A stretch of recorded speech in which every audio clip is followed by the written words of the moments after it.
Bonjour. Université d'été du MEDEF, 20 ans. Le monde dans 20 ans, l'entreprise dans 20 ans, la France dans 20 ans. Nous avons la chance d'avoir un de nos experts, Agency Experts préférés, parce qu'on les aime tous, mais on les aime certains plus que d'autres. C'est pas vrai, on les aime tous. Bonjour Philippe Pierre. Bonjour Denis. Je vais te laisser nous dire comment toi, tu vois évoluer le monde et comment tu vois l'entreprise, la France, le monde dans 20 ans. Avec plaisir Denis. À toi. Merci beaucoup. Je vais vous proposer une réflexion en un temps court sur l'entreprise à 20 ans. Et j'ai l'habitude de développer un concept qui est l'entreprise archipel. Alors l'entreprise archipel, c'est une réflexion sur le travail, sur le sens du travail et peut-être même sur la centralité du travail dans nos vies. Moi, je viens d'un parcours, je viens d'une génération où au centre de ma vie, il y a le travail, la famille et tout tourne autour. Et je rencontre, je travaille, j'anime des équipes avec des personnes autour de moi de différents âges. Elles n'ont pas un centre, elles ont des centres, c'est-à-dire qu'elles ont plusieurs vies à vivre et en même temps. Et ça, cette idée de pluriactivité, on va parler, vous le savez bien, de slasher aussi, je pense que ça recompose, ça redéfinit en fait l'univers de sens du travail et peut-être ça donne un élan au renouveau des organisations. On passerait du centre à des centres, on passerait de la pyramide hiérarchique à l'idée de réseau.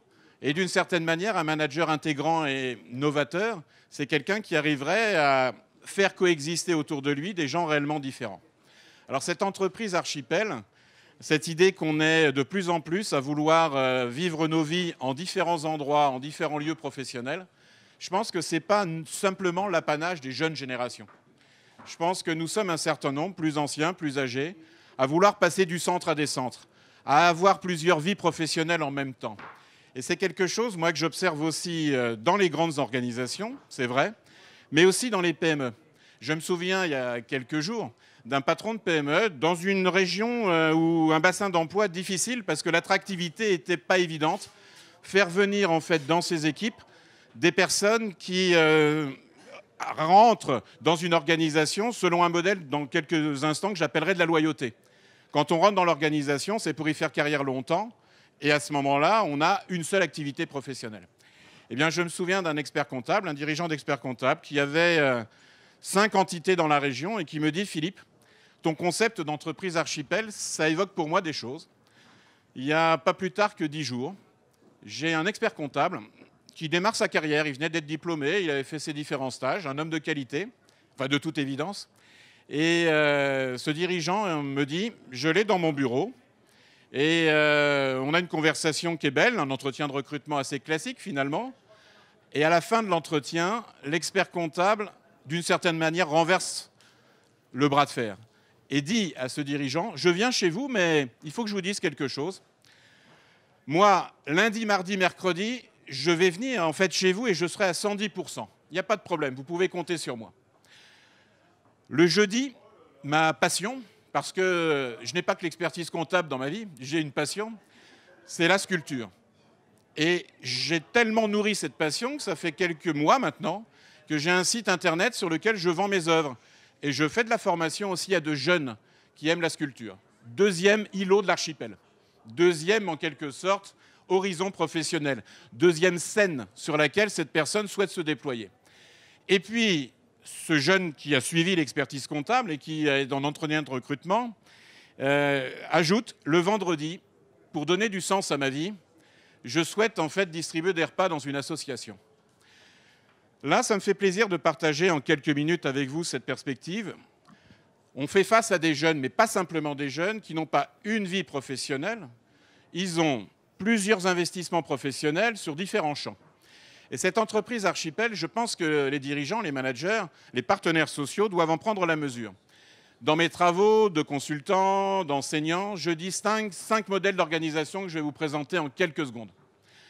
Premier modèle, la loyauté. C'est celui que j'ai connu quand j'étais DRH chez L'Oréal, notamment pendant 15 ans. Vous rentrez dans une organisation et normalement, vous échangez de la sécurité de destin, c'est-à-dire qu'on vous dit ce que vous allez devenir, en échange d'une très forte implication. Au centre de votre vie, il y a la famille, le travail et tout tourne autour.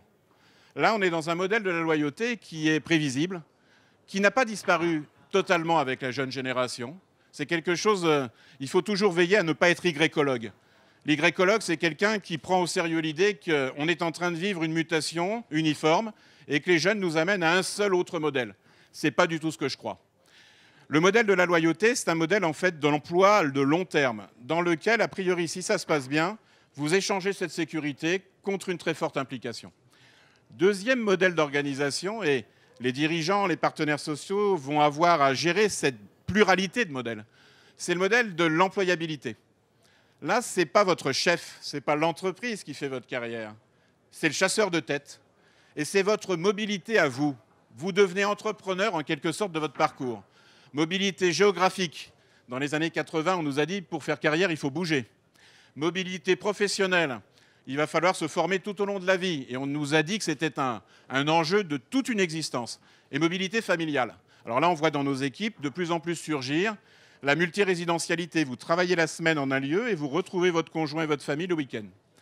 Ce deuxième modèle de l'employabilité, je pense qu'il renvoie aussi à une lecture plus anglo-saxonne du monde du travail. Si la loyauté est plutôt dans un modèle latin, cadre, agent de maîtrise, ouvrier, noblesse, clergé, tiers-état, tripartition de la société, modèle du père, on est dans l'effort, dans l'abnégation. Ça, c'est la loyauté. Ce modèle, j'insiste, ne disparaît pas. Et nous allons avoir à gérer une très belle complexité organisationnelle. Deuxième modèle, l'employabilité. On fait des morceaux de vie en différentes entreprises, mais on est toujours sur le même champ professionnel. Troisième univers, je l'ai appelé avec mes équipes la communauté de métiers. Alors là, ça renvoie au modèle californien. Google, Apple, Facebook, Amazon. Là, une des grandes caractéristiques, c'est que dans les deux premiers modèles, vous êtes salarié. Très bien. Dans celui de la communauté de métiers, modèle californien, si ça se passe bien, vous êtes salarié, entrepreneur et actionnaire. Et donc ça, c'est un modèle qu'avec mes équipes, j'ai appelé le modèle du talent. Il convient d'être excellent, c'est-à-dire de délivrer de la performance, mais de le faire avec différence. Et souvent, on est identifié très tôt. C'est ce qu'un de mes collègues, Boris Thévenet-Lessec, appelle le modèle de la diva d'opéra. Il convient d'être identifié très tôt comme excellent, différent et, souhaitons-le, généreux. Troisième modèle, la communauté de métiers. Alors on peut voir dans une PME innovante que ça peut concerner les équipes SI, ça peut concerner les équipes d'innovation. Et ce que je crois et ce que je propose, c'est que demain, un dirigeant aura à gérer, à faire coexister dans ses équipes des formes de rationalité de plus en plus diverses. Il aura à créer ce que je nomme un modèle interculturel. Quatrième modèle d'organisation, on le voit émerger notamment avec l'exemple d'Uber dans le taxi, avec Airbnb dans un secteur différent. C'est ce qu'on va appeler l'entreprise plateforme. Et là, vous êtes dans une pluriactivité. Vous échangez votre force de travail contre une succession de missions. Et puis, Denis, c'est quelque chose qui, au sein d'Agency Expert, nous rapproche. Cinquième modèle en émergence, et c'est ce que je voulais développer avec vous en quelques mots ce matin, l'entreprise archipel. C'est-à-dire une possibilité d'être sur différentes scènes, en cultivant différentes compétences et en prenant au sérieux cette idée de pluriactivité. Au final, ces 5 modèles d'organisation renvoient pour moi à une responsabilité pour le dirigeant et pour le manager. Celle d'un management que j'appellerais intégrant. Je voudrais vous livrer une expérience vécue. Il y a quelques années, avant même de connaître le renforcement de ce modèle de l'archipel, je me souviens dans mon bureau, j'étais DRH d'un jeune qui rentre et je l'avais rencontré sur un forum de recrutement. Je me dis, ça va bien se passer, il va correspondre à l'idée que j'en ai. Et j'entame un entretien de confirmation, c'est toujours mauvais. Il convient toujours de renforcer les entretiens d'exploration, c'est-à-dire de s'étonner volontairement. Et je me souviens de ce jeune, il y a maintenant près de 15 ans, qui me dit « Monsieur, est-ce que je dois venir travailler tous les jours ?» Alors on était dans une grande société cosmétique et il venait pour un poste en marketing. Ça a créé chez moi une forme d'étonnement volontaire, on va le dire comme ça. Mais mon premier réflexe, c'était de le faire sortir de mon bureau. On était déjà dans les prémices de cette entreprise archipel. Monsieur, est-ce que je dois venir travailler tous les jours?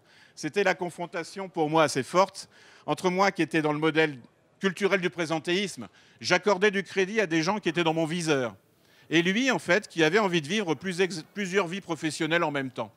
Là où pour moi ça a été quasiment le coup de grâce, c'est quand quelques minutes plus tard, au cours de l'entretien, il m'a demandé sérieusement « Monsieur, est-ce qu'on s'amuse chez vous ?»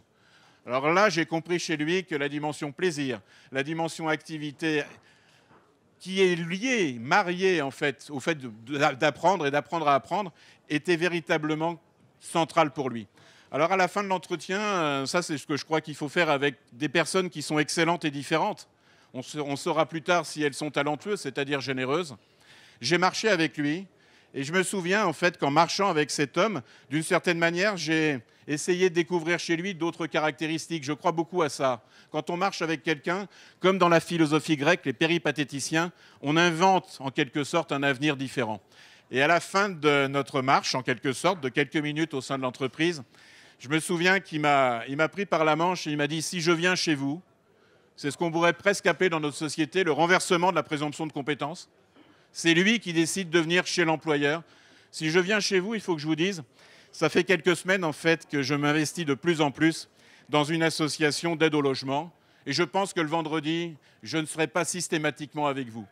Intérieurement, pour moi, c'était le coup de grâce parce que je me préparais déjà à l'argumentaire que j'allais avoir avec le directeur marketing d'une grande marque.